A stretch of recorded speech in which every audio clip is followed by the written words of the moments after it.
Johnny Nelson says Canelo might be biting off more than he can chew at cruiserweight. You're wrong, man. Let's talk about that. Push the weight enough flex the livest one in the section. Fit the runner, boy, you nigga, no question. You will run a motherfucker high stepping. Hey, you never had a big enough weapon. Motherfucker never learned your lesson. I'm a 88 pack nigga. I'm a 88 pack nigga. I mean, day walker, drink blood, fangs out, full moon, motherfucker change like a hoe. I'm just a nigga from the hood trying to stack a little cheddar for the money. Sha la la la la la la. Sha la la la la la la. Banana, 2 banana, 3 banana, 4 bananas make a bunch and so do many more. Over hill and highway the banana buggies go, coming out to bring you the banana split show. Drew Titan Bronx on deck. Shout out to the mighty LDBC. Boxing scene. Former WBO Cruiserweight Champion and Sky Sports pundit Johnny Nelson, aka Banana Splits, believes Mexican superstar Saul Canelo Alvarez is potentially making a big mistake in moving up to the cruiserweight ranks. Last month, Canelo became the undisputed super middleweight champion with a knockout of Caleb Plant. Canelo has now captured world titles at junior middleweight, middleweight, super middleweight, and light heavyweight. He's motivated to capture a world title in a 5th weight class. At the recent WBC convention in Mexico, Canelo's manager and head trainer, Eddie Reynoso, requested permission to challenge WBC Cruiserweight champion Lunga Makabu.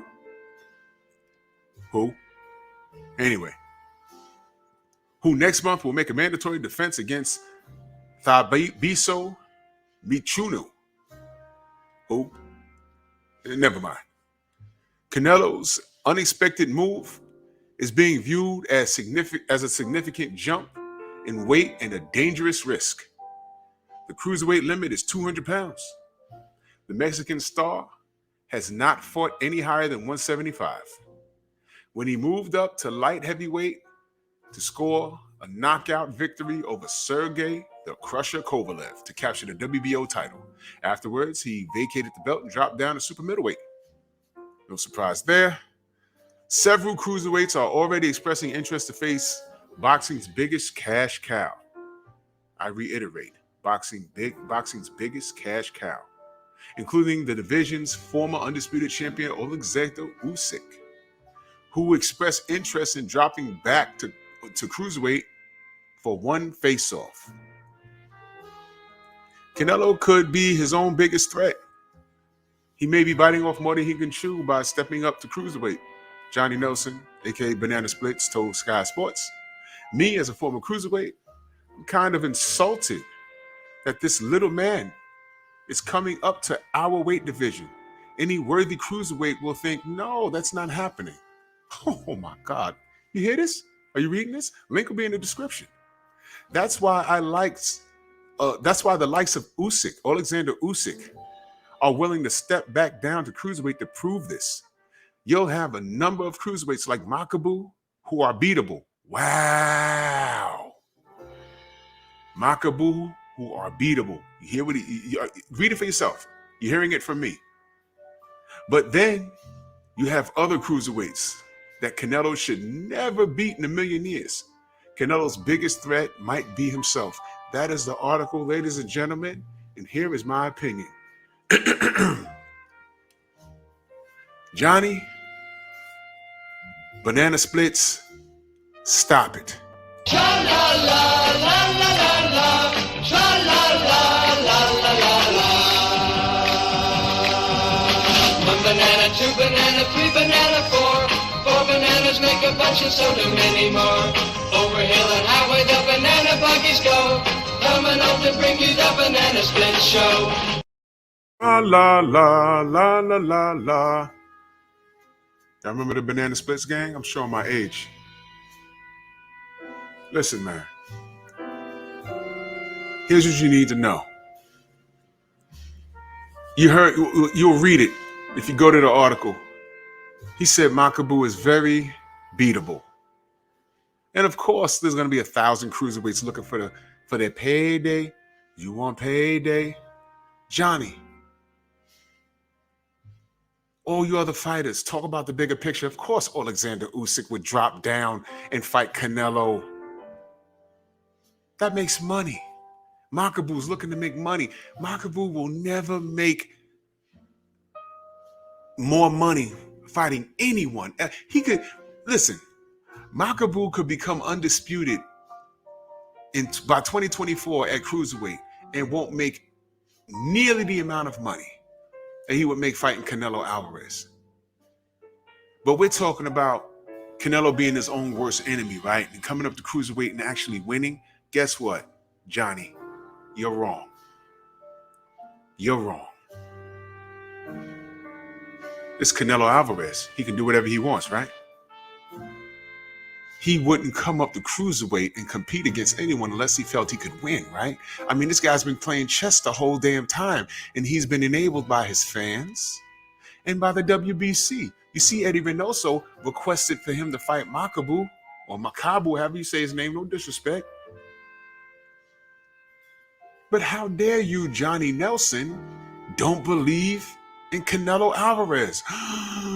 Are you out of your cotton-picking mind? They mentioned Usyk. You think that fight will happen? If it makes dollars, it makes sense. But let me get this straight. He goes to 175, Johnny, and I want you to understand where I'm going with this. And for you fans that are trying to figure this video out, listen carefully. Canelo, I'm gonna be jumping around a bit, but how about this? He goes to 175, knocks out Sergey Kovalev. On paper, you would think Kovalev would crush Canelo. Didn't happen. Why? He was in a life or death match that he so happened to win. Against who? Yeah. Right? Anthony Yard. Then he fights Canelo. He was a wounded animal. And by the way, how the hell does Kovalev get that fight when he had all kinds of legal troubles? Beating women, kicking dogs, DUI. Let's reward him with a Canelo payday. Now, how the hell did he get up there and get that fight anyway? Well, let's see. There's something called a franchise status, Johnny. That was legitimately invented and given to him so he can avoid Jamal Charlo. Now, y'all know that I really am not feeling the Charlos right now due to their outside of ring behavior. And I know a lot of the Canelo Man fans will say, hey, man, you know, look what he did to Sergey. It don't matter. He'd have beat Charlo. Guess what? I don't go by that. Because if Mike Tyson pulled out of the Buster Douglas fight and said, yo, man, I have diarrhea, I'm not fighting. I'm just going to go ahead and fight Evander Holyfield.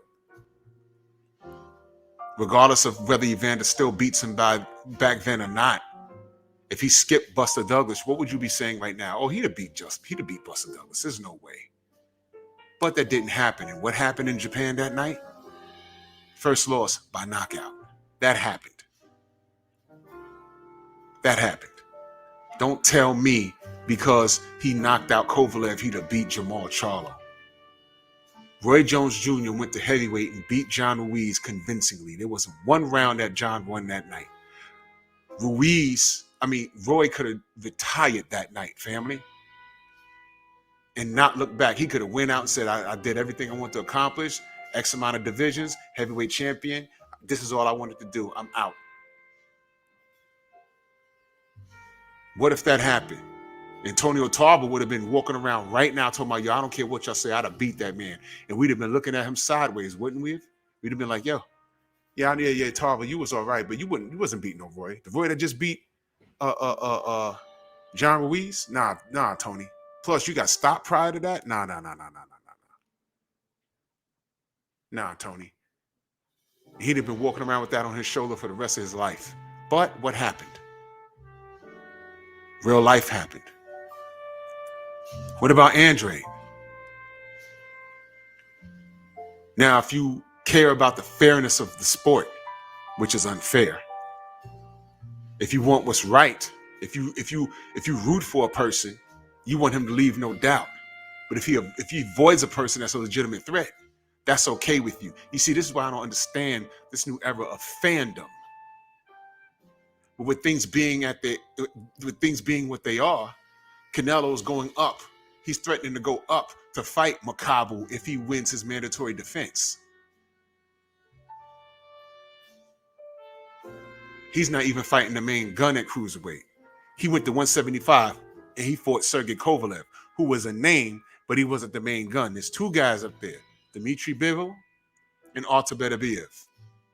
He didn't go up and fight those guys. He fought up and fought. He went up there and fought Kovalev.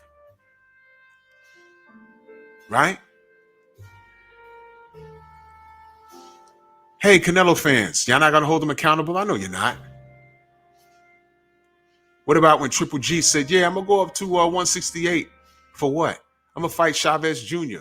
Andre Ward said, no, you don't. If you're coming up here, you're the best at 160. You coming up here, you fighting me. He tried to come up to 168 twice, and Ward said, nah, little G. By the way, that term little G was invented by Andre Ward. He's the first person to start saying it.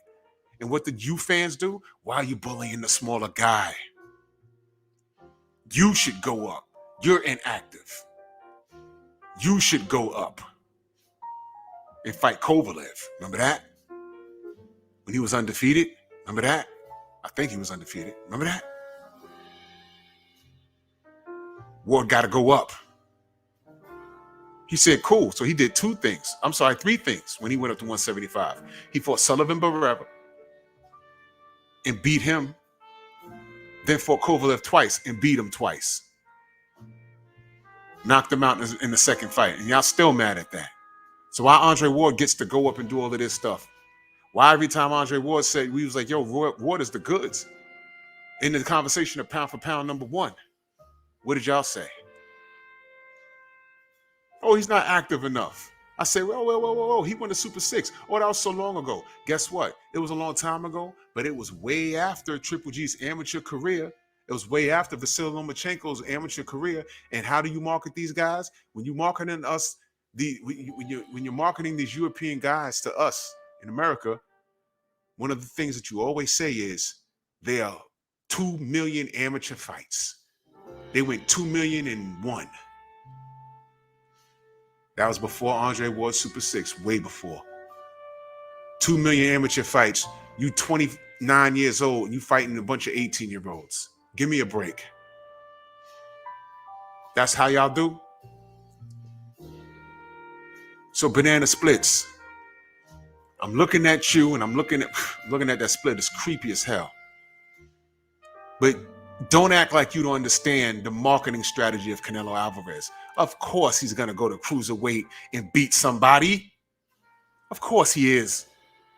Stop acting like you don't know how boxing works. You had a decent pro career, and I know you know the ins and outs of the business. You know. Canelo is not biting off more than he can chew. He's going to be exactly where he needs to be. And they're flirting with this Usyk fight. The only way he fights Usyk, I swear to God, is if he's on his way out the door. Because you know why? Now I want you to listen carefully. Banana Splits and everybody else who agrees with him. Listen very carefully, because Canelo fans, I'm only telling the truth about Canelo. I didn't lie about him not one time. There's a road for him and he's just walking on it. He's protected by sanctioning bodies and enabled by you fans. So live it up. And I want you to listen carefully. In the event that Usyk ends up back at cruiserweight to entertain that fight, Canelo will skip cruiserweight and go to Bridger and fight a hammer nigga there. You don't believe me? Look at that. Who is that? Some Korean guy is a Bridgerweight champion. I looked this guy's record up. He has like 4 wins and like 3 losses or something like that. Jasung, take some time and look him up. Jasung Joe. Hashtag Bridgerweight. He's like 5'9", and the Bridgerweight is between 200 and 224, right? Right. And I'm looking at him. This guy got like he got like 8 fights or something. He now has a belt. I don't care who's walking around at cruiser at Bridgerweight. This guy will be the guy to throw Canelo in the ring with, just to snatch that belt and call it something else. And on paper, all you'll read is Canelo has belts from 154 all the way to the Bridgerweight, just short of heavyweight. Just short of heavyweight. They'll do something weird like that. Johnny Nelson, aka Banana Splits, don't act like you don't know the play for this guy.